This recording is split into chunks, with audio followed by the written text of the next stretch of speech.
Hello people, my name is Rage and welcome one and all to Pokemon Sun and Moon hype theory discussion and just general awesomeness video. I want to do quite a few of these between now and the release, discussing various things as we learn more about the game and can make more extrapolations and as more leaks happen. So I was thinking, what should I do for my first one? What do I want to talk about?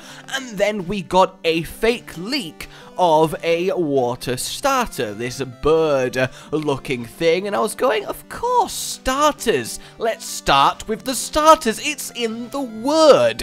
Now, this bird looking thing here does actually look kind of cool, I think. Like, it looks like it'd evolve into something quite impressive, maybe a giant wingspan, a floating, imposing eagle-like thing that can fire water feathers. Like, wouldn't that be a cool signature new move? A, like, water dart? Kind of like water shuriken, but with feathers. But at the same time, I can see why it's fake, because I don't think a flying water would really suit that much, because it's just a kind of aquatic bird.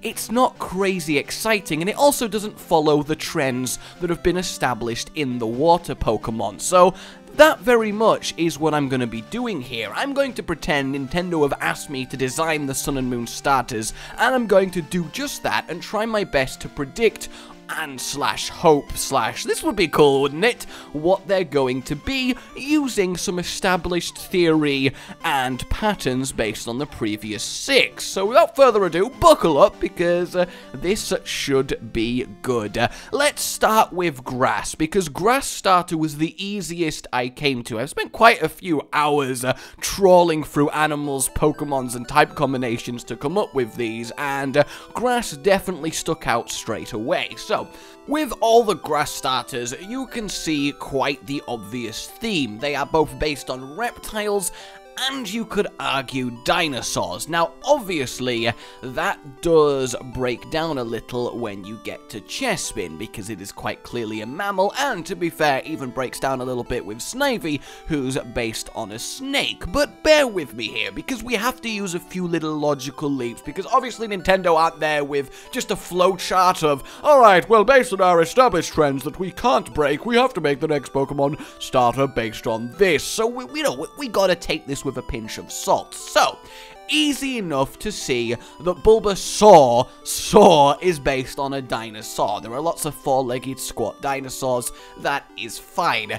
It's easy to see that the Chikorita line is based on the sauropods, the giant long-necked dinosaurs. It's easy to see that Trico, while based on a gecko, his evolved forms could be a raptor species. You know, your typical sharp claws, agile, fast meat-eaters. You can get that look. Turtwig is technically another one that's iffy, because he's more based on an alligator snapping turtle fused with your normal land tortoise, but his final form, Torterra, you can get a little bit of Ankylosaurus vibes. So yeah, generally speaking, we can look at the first 4 in a way that mean dinosaur. So then we have Snivy, a snake, that were around during the dinosaurs. They were massive prehistoric snakes, but there are still snakes today. So to me, Snivy is a link from the past to the present in terms of evolution. So why is that important? Well, Chespin, I think, constructs a much stronger argument for that link from the past to the present evolution, because Chespin could easily represent the first burrowing mammals that evolved towards the end of the dinosaurs' reign. And when you look at it that way, it's kinda cool to look at the grass starters as a snapshot of evolution through the time of the dinosaurs onwards to the rise of mammals. So with that said, what key ingredient is missing? Well, what a lot of the dinosaurs' descendants are. The birds, the flying, majestic, feathered beauties that call our skies home. But I don't want to do a grass flying that literally can fly, a big, imposing eagle-type creature, because again, I don't think that's interesting. But I do want a grass flying, because I think that type combination is very cool. So, after doing a little bit of thinking and research, I've decided on a more bulky, ground-based bird, like your ostrich like your emu, but to support the prehistoric reptile theme of the grass starters, let's go with the terror bird, shall we? This thing was a monster, giant, carnivorous, and downright vicious, massive as well. Imagine a Pokemon third form starter based on this beast, a grass-flying, just humongous, terrifying creature. I think that would be awesome, because you could totally see a first form, adorable, cute version as well. So yeah, that's what I have settled on. I am predicting a grass-flying based on a land-locked bird. Alright, good. Now, obviously, you gotta take these, as I said, with a pinch of salt, because we have nothing to go on. But, you know, I wanted to get my predictions in before we get more information revealed, on half based on my theory I just outlined, and a half what I think would actually be pretty cool. So, moving on to the fire then.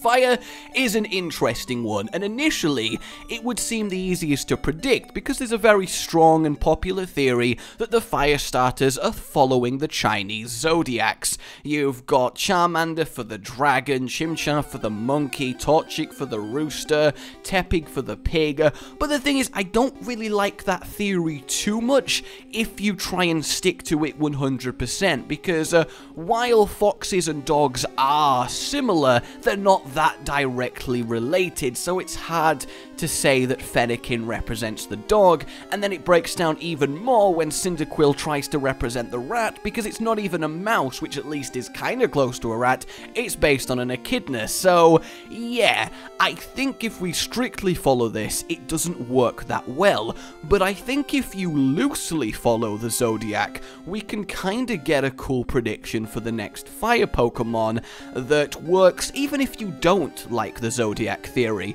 because let's be honest, Torchic isn't really a rooster now, is it? Like, look at it. So that one's taking a few liberties. Charmander's not really a dragon, it's based on a salamander, which is amphibian. Ancient people used to believe the salamander could breathe fire, so that's why it was the first fire starter.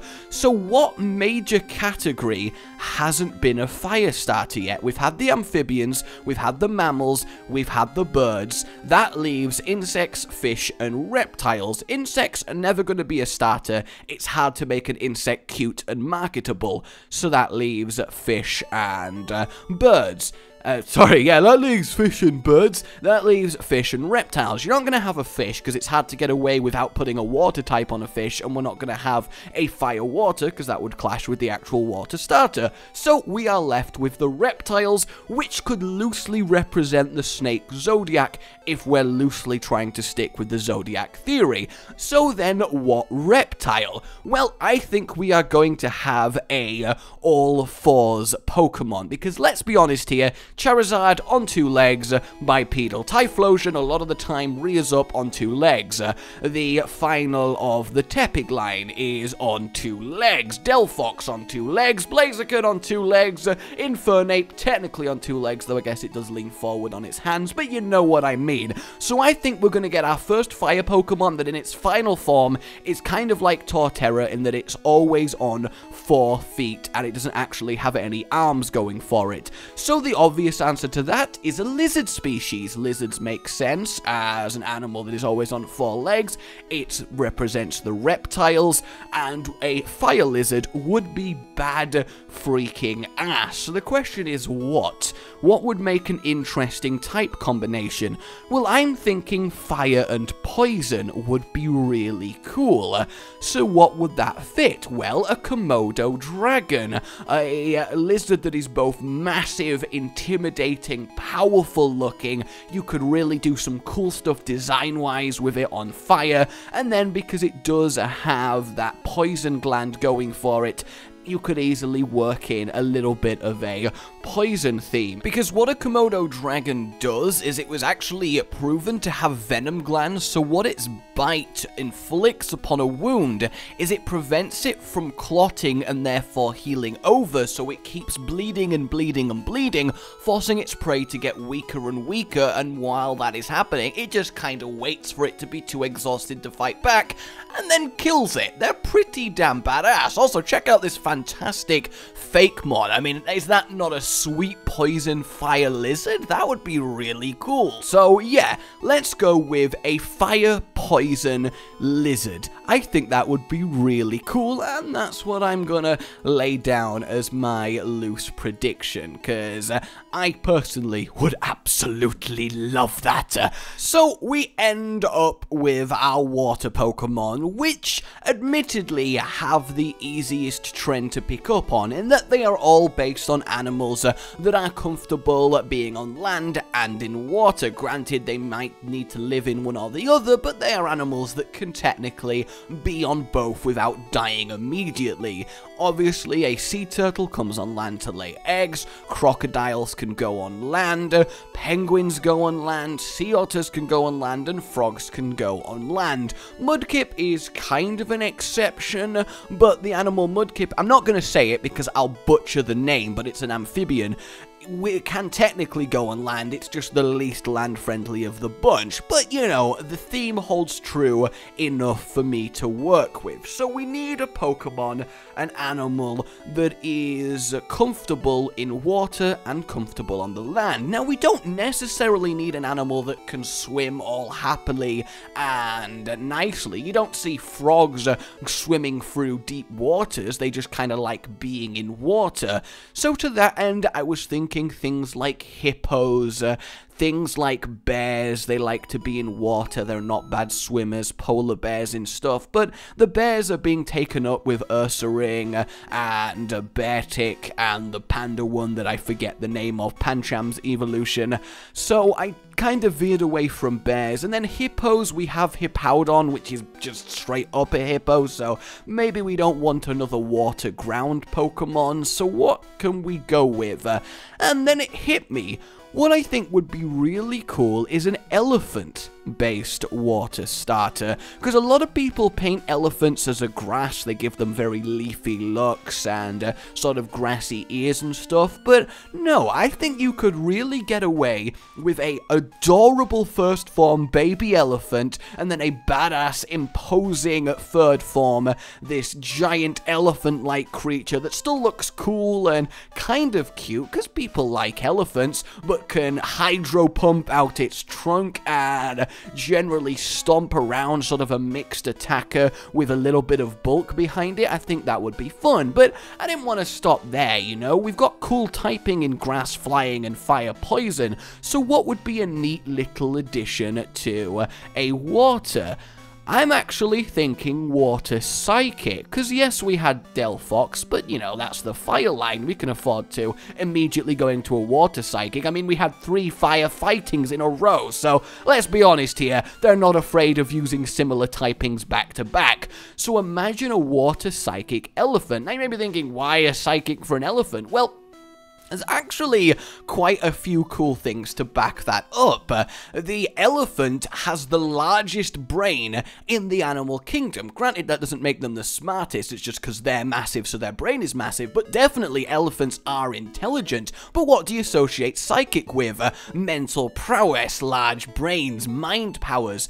They also have really terrible eyesight compared to the rest of it, so an elephant could use psychic powers to interact and sense its environment when its eyes fail it. So I could totally see this cool, mystical, psychic water elephant just kind of being, oh, I am the... Where am I going with this? I am the best, because I am an elephant! Probably should have thought that one through, but you can imagine this sort of zen-like, floating, psychic, water-based elephant. Like, wouldn't that be awesome as a final form water starter? I think that would be really, really neat. And then if you look at the typings, grass flying, fire poison, and water psychic, none of them gain any other major advantages over each other outside of the original Trinity, or at least none that they didn't already have. So it does work from a balanced perspective between the starters, so I'm kinda liking that. So that's where my prediction for water goes, a elephant water psychic type deal. So yeah, let me know what you like of my 3 predictions. Do you think they'd be cool? Do you agree with them? What are your own? What types and animal bases do you want for your starters in Sun and Moon? I'd love a awesome discussion in the comments. I really, really would. So, a land bird grass flying, a giant reptile lizard fire poison, and a big elephant mammal water psychic. That's what I'm going for. My name has been Rage. Like if you've enjoyed this bit of theory, and let me know what you'd like to see next. I'm thinking of going for some cool unused type combinations that would be awesome in Sun and Moon, but yeah, let me know. Subscribe for more. I'll see you guys next time. Oh, goodbye.